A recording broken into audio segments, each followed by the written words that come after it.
एक बात कही थी परसों आपने, उसको थोड़ा लूप को क्लोज करना है, स्पष्ट करना है।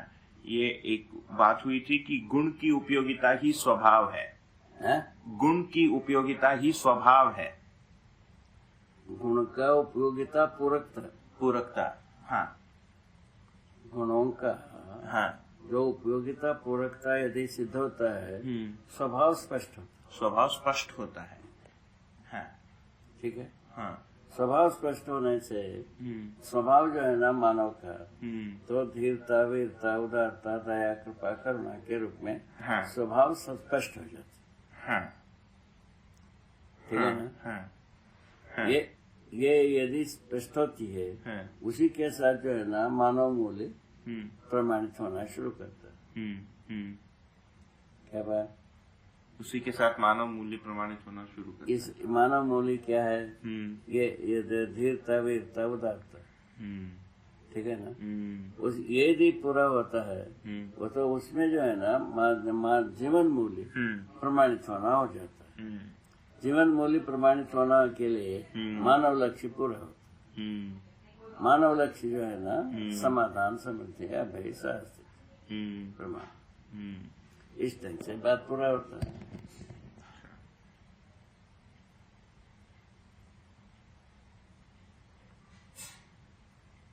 कहीं से शुरू करो, सहस्त्र में जाकर के पूरा हो पाता है। पूरा हो पाता है, अंत नहीं। किसी भी मुद्दे को शुरू करो।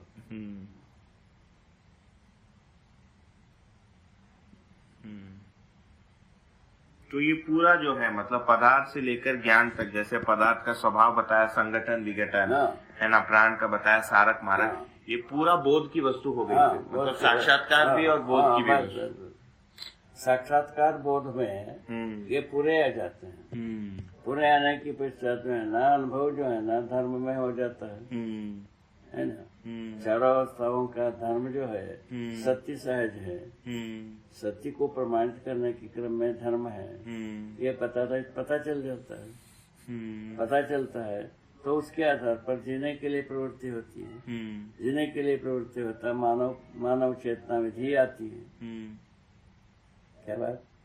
जीने की प्रवृत्ति होती है, मानव चेतना विधि आती है तो स्वाभाविक रूप में सार्वभौम व्यवस्था सूत्र व्याख्या होती है।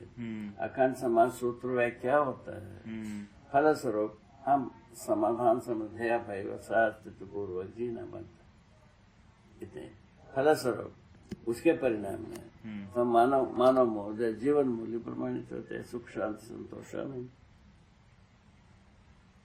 ये चारों प्रमाणित हो गए। सुख, शांति, संतोष, आनंद प्रमाणित। ऐसा बात बना। कहीं से चलो वही गोल वही है। गोल वही।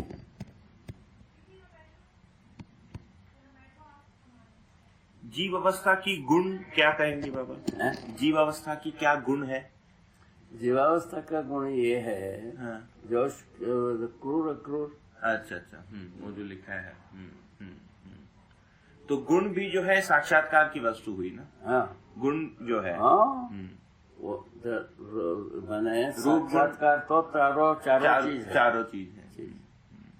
ठीक है, ये सेट हो गया। अभी ये इसमें और कुछ नहीं है।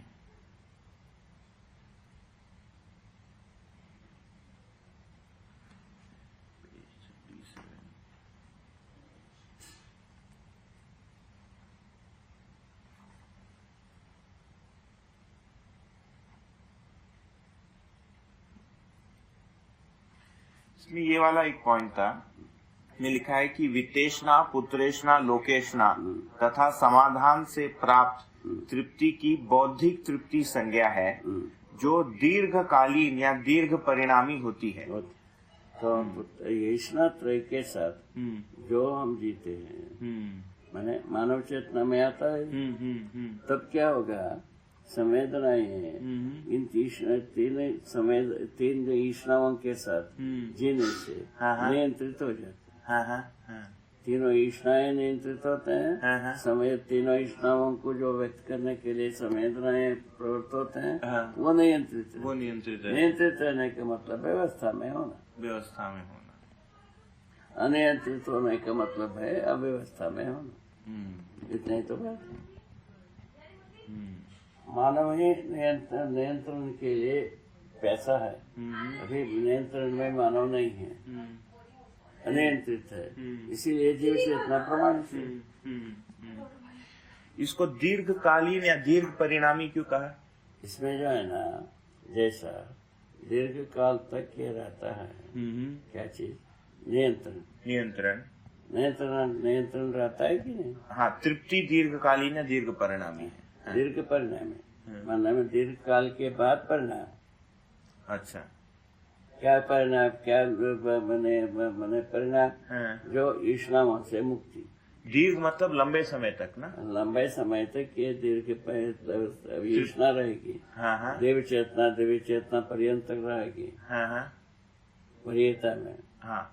वही दिव्य मानव परंपरा जब स्थापित होगी, हाँ। तब जा करके इसके प्रायोरिटी खत्म हो जाती है।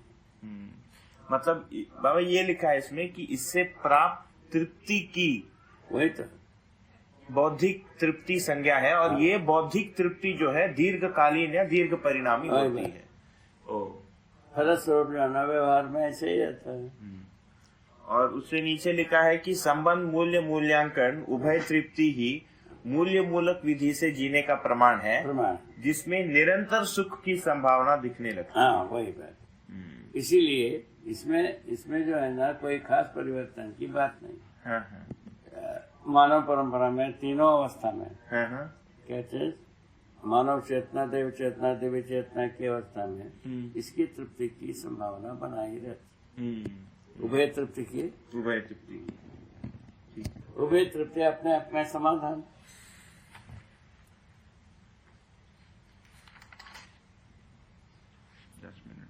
और एक पॉइंट कर लेंगे।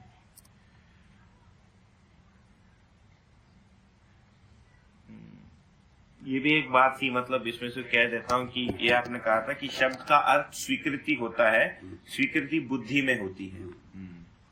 ठीक है, बुद्धि में बोध होने से स्वीकृति होती है, मतलब तभी साक्षात्कार हो जाता है। स्वीकृति का आधार साक्षात्कार है। स्वीकृति का आधार साक्षात्कार है, वो चित्त में होता है। हाँ। वो बुद्धि में बोध रूप में हो जाता है। हाँ। बोध होने पर जो संकल्पित होना होता है, प्रमाणित होने के लिए संकल्पित होना होता है। फलस्वरूप अनुभव मूलक विधि से प्रमाणित। ये बात आपको बताए? ठीक है बाबा। इसमें कोई शंका नहीं। हो गई।